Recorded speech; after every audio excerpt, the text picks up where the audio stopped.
We have to wait for the hot glue to warm up.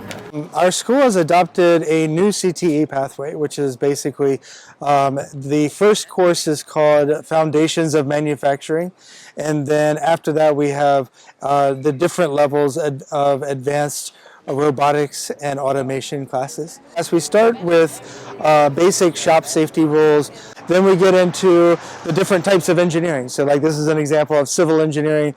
We cover mechanical engineering, electrical engineering. We get into circuits and circuitry, that kind of thing. We could glue a piece for...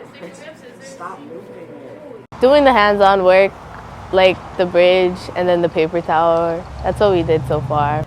We get to learn about robotics, how to be an engineer. This class is one that definitely lends itself well to hands-on experiences. If you are interested in engineering and building things and designing things, and if that's especially if that's a possible career or a college pathway you might choose, this is a great way to go.